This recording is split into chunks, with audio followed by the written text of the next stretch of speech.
Hi, welcome to English 101, Spring 2021. This is your syllabus for this semester. My name is Andrew Hoffman. Please read this syllabus very carefully to yourself. But I do want to go through this right now to point out some very important pieces of information, what you need to take away from it.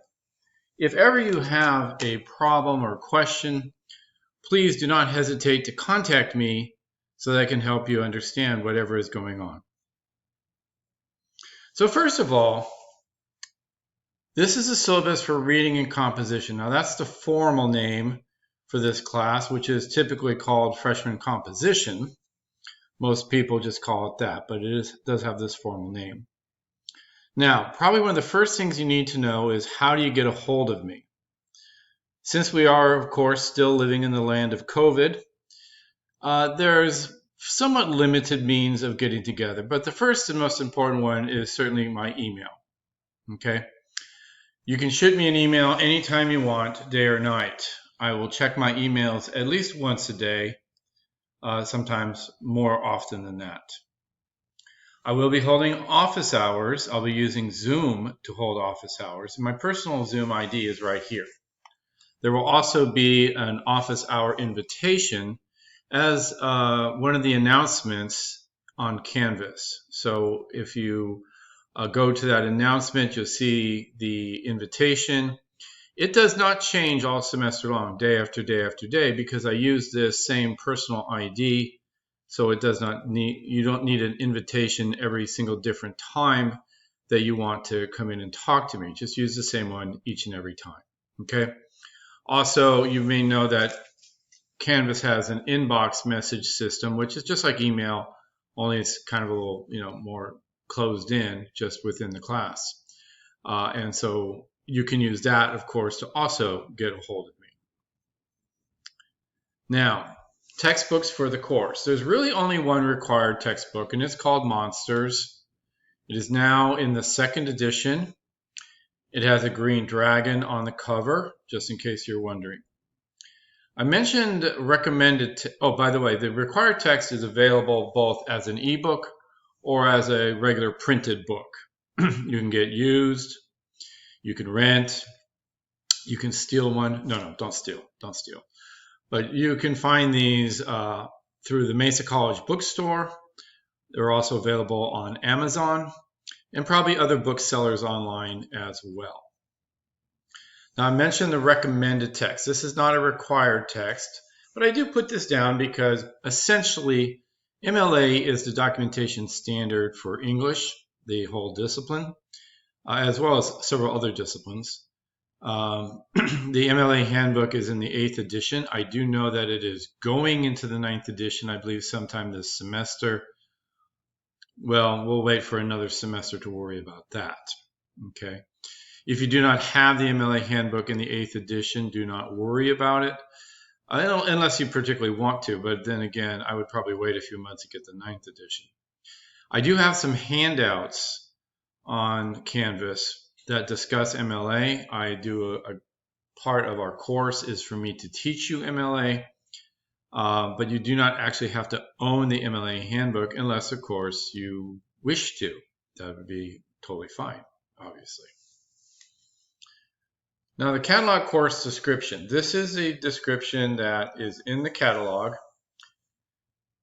We are required by our lovely deans and administrators to put this description in our syllabus. So here it is. This course is designed for transfer level students or for those who want to develop competence in college level reading and composition. In this course, students read, analyze, discuss, and think critically using a variety of works and sources. Based on these activities, students write essays, fully documented research projects, and other types of text for various purposes and audiences. This written work, which demonstrates effective, logical, and precise expression of ideas, totals at least 6,000 graded words. Designated sections of this course may be taught from a specific cultural perspective. Okay, so that's the description that's in the course catalog, should you happen to ever run into it. But here, the next sentence I think is very important. This is my sentence that I'm adding in. A basic assumption I make as I teach this course is that each student intends to transfer to a four-year institution. Let me just expand on this a little bit. English 101 is a transfer level course. It is our first semester of transfer level English. It transfers to San Diego State. It transfers to many other universities and colleges, all throughout the country, in fact. But I know, and I mentioned this in my welcome video as well, I know that for many of you, you're not going to a four-year institution. This is the only class you're going to take in English, and that's all you need. So let me just set your mind at ease.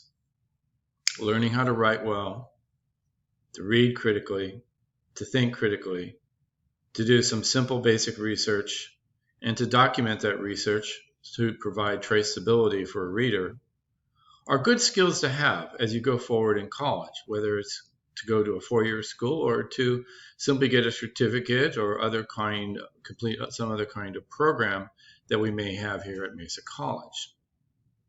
In other words, you're going to get some good fundamental skill building in this class that I think will serve you well, whether your future is in the academic field, in the career tech fields, or in something else. Next are the course learning objectives. I don't really plan to talk a lot about that, but I do want to highlight this 6,000 words, which also appeared in the course description. What's that about? Why 6,000?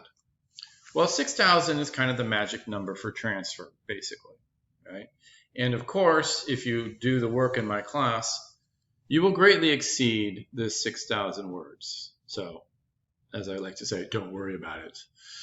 You'll get there, trust me. The only problem is if you don't turn in work, okay? You need to turn in your work to get to that 6,000.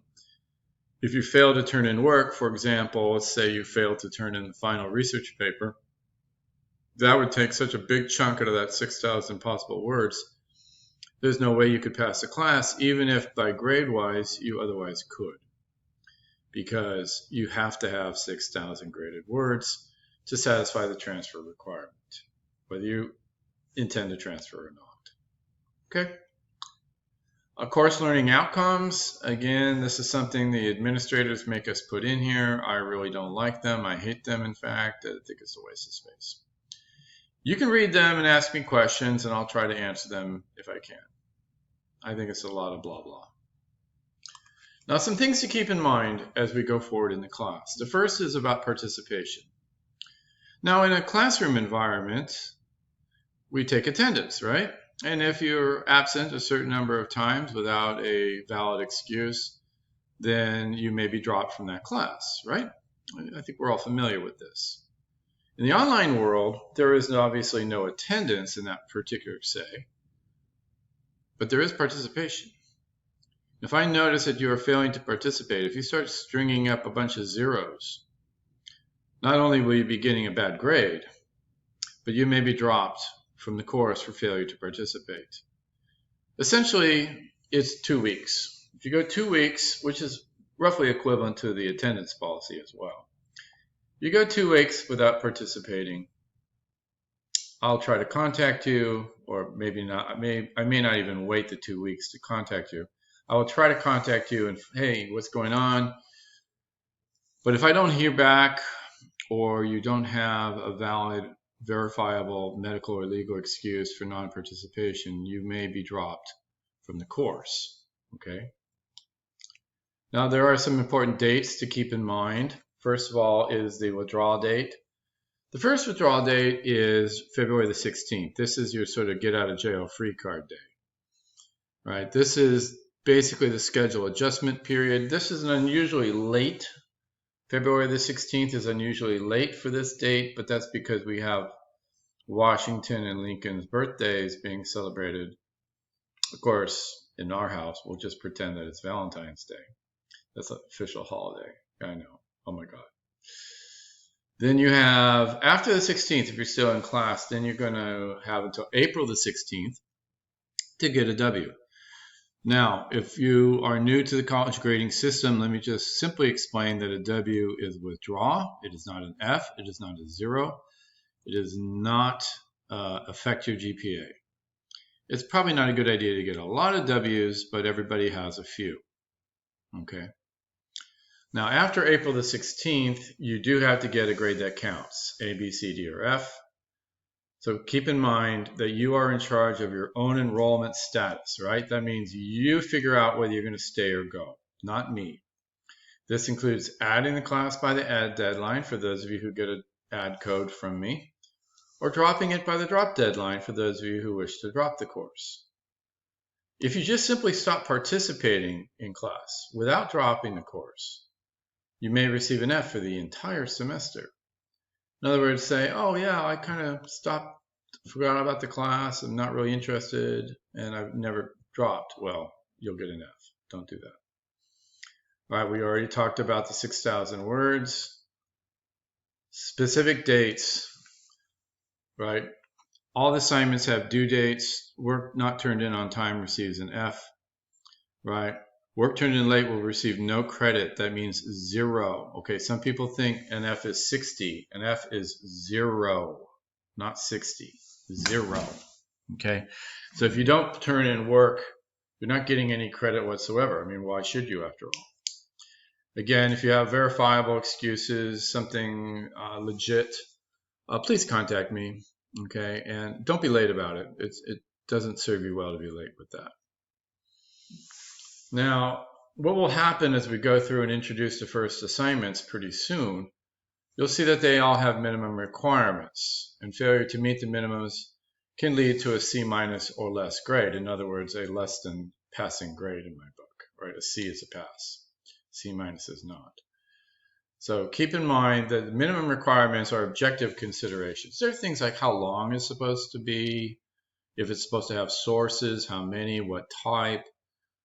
Some kind of subject issues are objective considerations. There's never an attempt to be tricky. These are not judgment or tricks or anything like that. So if you're ever confused, please remember to ask. Grades. How are grades determined?